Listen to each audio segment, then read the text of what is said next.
they've been talking about the number 8 for days. The song is, well, they've given me 2 words, Voodoo Child, and the Rift. I know very well, it's very famous, but I couldn't tell you what it's from. It sounds very rock to me, but a bit too rock for me, because I like rock music, but it sounds very rock. So Taurus, Jupiter, 4th house of Cancer, home and family life.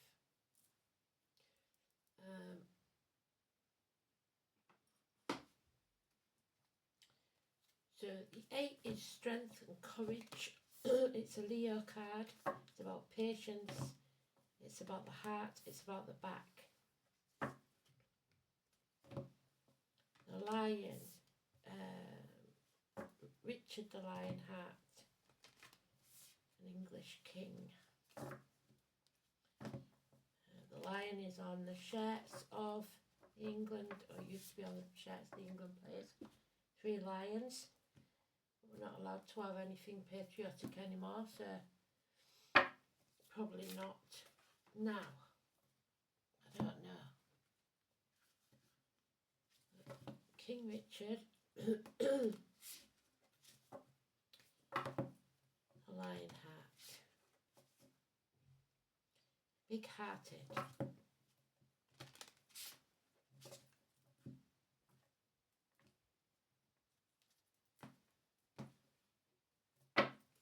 That's if it's in the upright. If it's in the reverse, not so pretty. There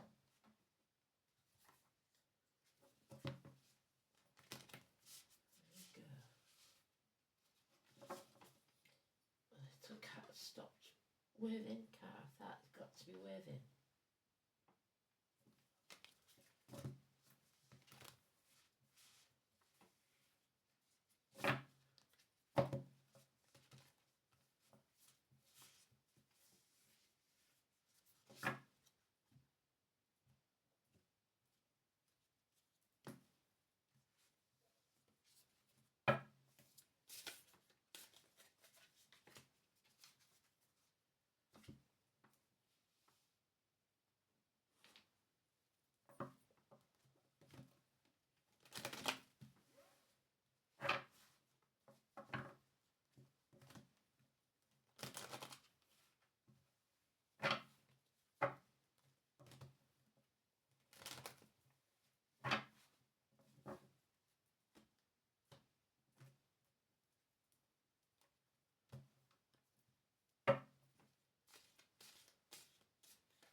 Yeah, you see it's in the reverse. It's some way off, but it's in the reverse. Somebody is crying over spilt milk, regretting something. Power struggles, cowardice.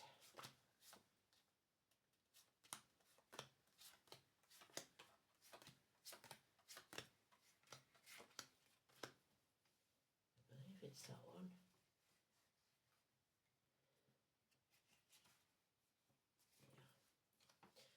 So the Leo card is not a Leo card because the lion's on it.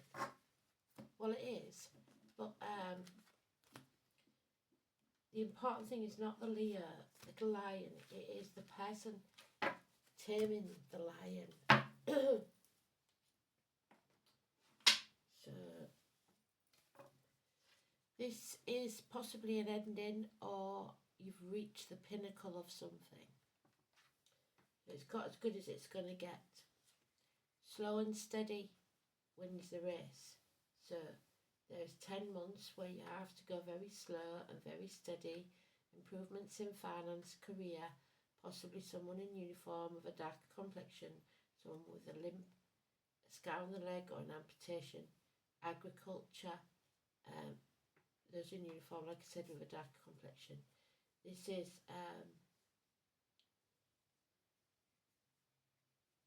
slight improvements, but somebody here feels shut out. They have no faith because they're shut outside the church. They'd rather gamble, all the things that are not spiritual. We've got 2 5s here, so a change in your finances for the worse, and dwelling on the past of how good it was, because it was good, but not anymore. Somebody's crying over spilt milk, lots of regrets, living in the past. The past is over. The future's not promised. We have to live in the now. So change is coming. There are power struggles here, and somebody has sold their soul to the devil. They're going for my throat already. Capricorn energy, which is what they said we had to release ourselves from yesterday. It's something toxic. This is cowardice, this is power struggle, somebody trying to control with their lies, deceit and theft, and possibly a child. It's black magic, it's somebody with confused mind or mental illness, perhaps immature energy that's draining. So now we have Scorpio. It could be to do with your shared finances, because something here is definitely shared, or the reproductive organ. Something's not right here. Somebody may be trying to control somebody with sex or money. The next 8 days, something out of the blue to astonish you that is a positive action takes place in this.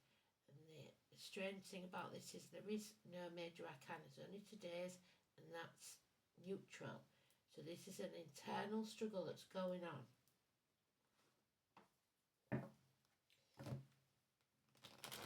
So don't allow yourself to be drained.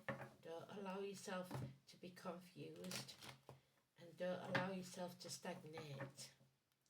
Keep moving forward, slow and steady, 1 foot in front of the other, and don't dwell on the past.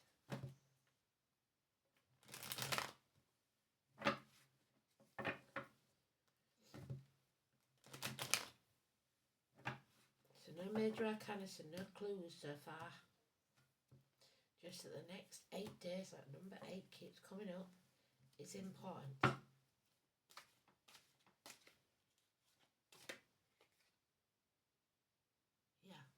Unfinished business. Somebody acted in haste and now they're repenting at leisure. You need to find reciprocity somewhere or someone that gives you what you give out. So what you give out is what you'll get back. Equal reciprocity. 6 years.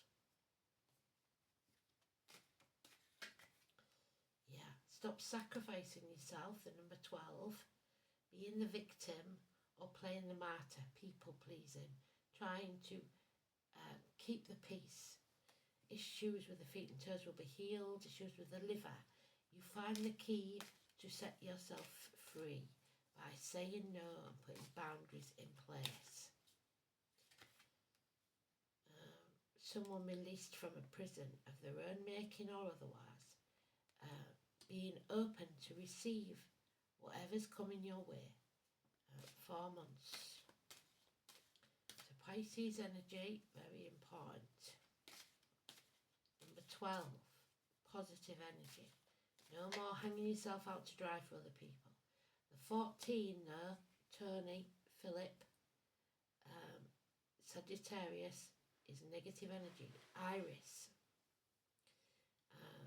There is hard lessons to be learned still. There's a lack of balance, issues with the hips and thighs, weight gain, weight loss. We are going to be put through it, I'm afraid. Probably December time. And there is fear, real fear here of the future. Number 22, Zoe. Katie. Was born in the year of the dog, negative energy. Lost keys. Richard. issues. London is going to be a problem for some. It's fear of looking the fool, shame, blame about shared resources or the reproductive organs. Somebody, one night stands maybe, the ghosts that follow you, that mental prison in your own mind, the small child, your ego getting the better of you. There it is again, Scorpio. So they've given us all the cards we need. This is about shared resources and reproductive organs. And there is going to be, this is the bloodbath card that we had yesterday, knife crime, violent events. You must walk away if you can, but defend yourself if not. These people want to win at all costs and they don't care how they do it. They will cut the nose off to spite the face. What they don't realise is nobody wins in this situation. Everyone will regret it if they stay in it.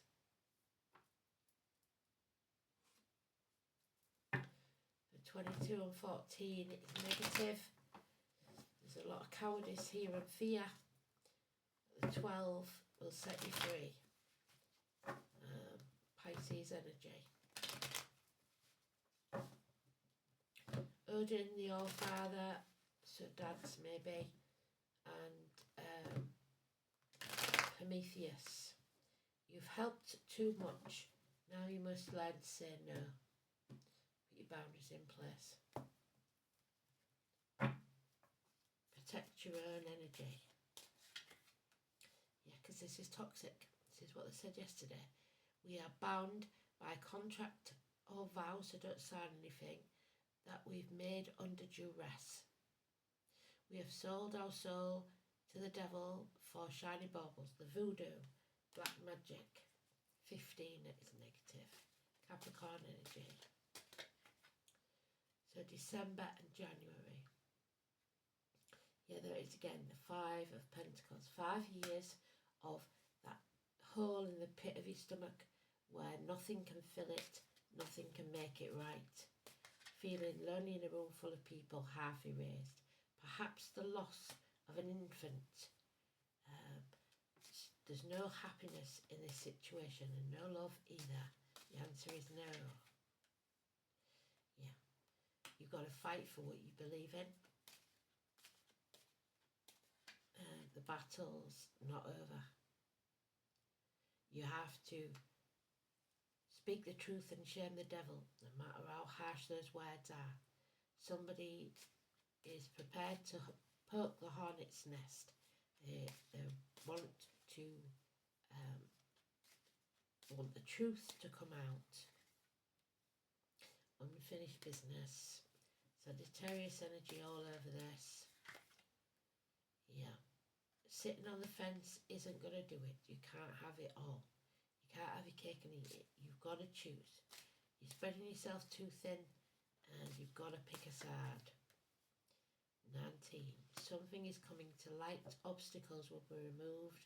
Travel, children, sunflowers. Again, the Leo energy. But this time something is being illuminated. And an opportunity not to be missed is coming your way. A gift from Spirit. If you choose to take it, could be a new home, a new life, a proposal within a year that will pay off. Even a new business. So, 19, positive energy. Those blocks are being removed. 4th house is the home, but the home, if you are born into a battlefield will feel comfortable. Cancer. The 4th house indicates which parent will provide primary nurturing. Planets in the 4th house represent archetypal parents, sowing their particular energy into a person's psyche. The 8 of Swords, got hiccups now.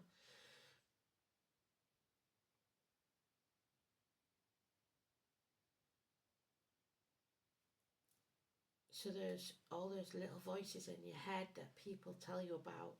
You can't do. Don't rock the boat. Don't make a scene. home, parents, childhood, inherited patterns, family environment, upbringing, and the womb. Your energy must be met. The child recognises what he or she is programmed to expect. So whenever an actual parent behaves in that way, the archetype is reinforced. This is especially so with outer planet placements. Pluto is powerful, dominating and manipulative. Uranus unstable, disruptive and unpredictable. Neptune, we've got Pisces, an elusive vision of perfection who cannot be relied on. So that's what we're looking at. Unreliable. We have got Chiron there, is a parent that is wounded in ways that colours the home environment. Somebody here maybe lost an infant child and that coloured their behaviour. Who knows? But there is a dysfunctional family here. Taurus in Jupiter. Jupiter in Taurus, sorry, did it again. Expansion through possessions and good living. So somebody likes their gadgets. Ambitious, acquisitive, hedonistic and ostentatious. So somebody's in it for the shiny baubles. Jupiter in Taurus has a tendency to put on weight. So weight gain, weight loss. There it is again. The good life. Manas, the self, the individual, the human race. It's not selfish to self-preserve. So put in yourself first. Your attitude towards others, their attitudes towards you. Find the people that give back. Friends and enemies, social order. So your people, your tribe. Manas, mankind. Manas is number 20. So we've got 19 and 20. No coincidence there. Which is the Phoenix Rising in the Tarot. Something stands between you and something else. Heimdall, watchful, in his form of rigour. So, Manas is the letter M. It's the joy of mankind and the augmentation of dust and the ardour of ships. Manas is the rune of humankind, the one that Prometheus tried to help. It should not be taken to mean that only those of the male gender are referred to. On the contrary, both men and women, all of the family of humankind, are in a sense governed by this rune. One of the main traits of humanity is the faculty of foresight, and thus the symbolism of Manas is to enrich by identification of the keen-eyed hawk, so Aries and Scorpio. The rune is associated with the ash and the elm, linked to the first humans, so Adam and Eve, so the number 6 or 24, that were fashioned from these woods. And that's Gemini. Although any myth that relates to the doings of humankind can be said to be relevant to the rune, the act of Heimdall, the god who stands between, are notable. During one of his periods of wandering on the earth, Heimdall, in the guise of rigour, stayed overnight with 3 married couples. In each case, he slept with a host wife, so 3 affairs for 3 different couples, before moving on. In the fullness of time, 3 sons were born to these women. The first was named Thrall, the second was Carl, and the third Jarl or Earl. So somebody may be lying about paternity because the gentleman concerned was the better option financially. And it's the wife that's having the affair. Carl, Jarl and Earl. These 3 men were regarded as being the ancestors of the 3 classes of Nordic society. Earl being the first of the nobles, so we talked about aristocracy yesterday, Carl of the warriors and Thrall of the progenitor of the presence. So the name Carl could be important. Became the ancestors of humankind and was the first god to pass on knowledge, so knowledge we need to gain. It's going to be hard won, of the runes to the mortal offspring. Further in the story slightly, Jarl was said to have been the father of Konor, the first king of Denmark, so Denmark could be important. It is in the upright, so it relates directly to you. It may signify your status and the way others tend to perceive you. It also serves as a reminder that we are all products of our experiences. Like I said, if you were born into a battlefield, you will be comfortable on a battlefield. Urges you to take a good look at your own conduct before you go criticising those around you. The rune may well have further implications. It can reveal that you've been deluding yourself and that you are not the person that you thought yourself to be. So when this rune is prominent, so playing the victim or the martyr, in a reading, it is time for a reassessment and an examination of your motives and aims. Equally, the motives of others should come under scrutiny, and you should ask yourself some searching questions. Why are they buying you these gifts? Why are they treating you so well? What's their ulterior motive? Do not commit to any binding agreements. So like I said, don't agree by mouth or deed or word, or especially contract. Do not sign anything. Manners is not a rune of haste, so if an important decision has to be made, manners appears in a reading. Take your time, slow and steady. Consult a trusted advisor who has no personal interest in this situation, so a lawyer perhaps, and wait to see what develops. Legal affairs and far-reaching decisions are likely when this rune is drawn, but there is no reason to panic. If you slow down and look within yourself, it's likely you will find the solution to this problem. So, see the bigger picture.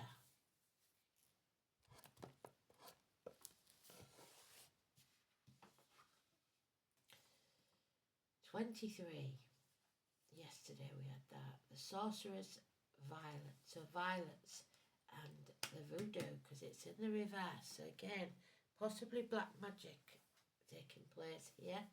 23. Somebody trying to cast a spell to keep you bound. 23. Or to make you sign. Make you agree. You have free will. Apoxinacia Venica. The moon, what is hidden. Venus, love. Jupiter, we've got in the dice. Wealth, and Saturn, the truth. The Sorcerer's Violet is often forgotten ally because it creeps along in low places and is hidden until the purple flowers bloom. The plant's characteristic points to its use in magic. Small but beautiful flower looks like a five-pointed whirling star. It is used in magic to open our psychic powers. As a vine, sometimes known as a tomb vine, it reaches out, grasps and binds. So somebody is trying to bind you, and has been used in both protection spells and love magic. But love magic does not work when true love walks in. The spell is broken, particularly to draw or connect a lover, or to rekindle or reclaim an old one. The plant can be used to connect to somebody wants to control with deceased loved ones, and reflects the ideas of external love reaching beyond the grave. And that it does. The only thing that doesn't die is the love. The famed occultist Henrik Cornelius Agrippa associated the Sorcerer's Violet with the star of Polaris, the North Star, number 17, Aquarius, indicating it confers a level of steadiness and guidance when we are lost. So your North Node. This hidden ally found creeping upon the forest or garden floor helps us perceive that which is hidden or subtle. Something is coming to light.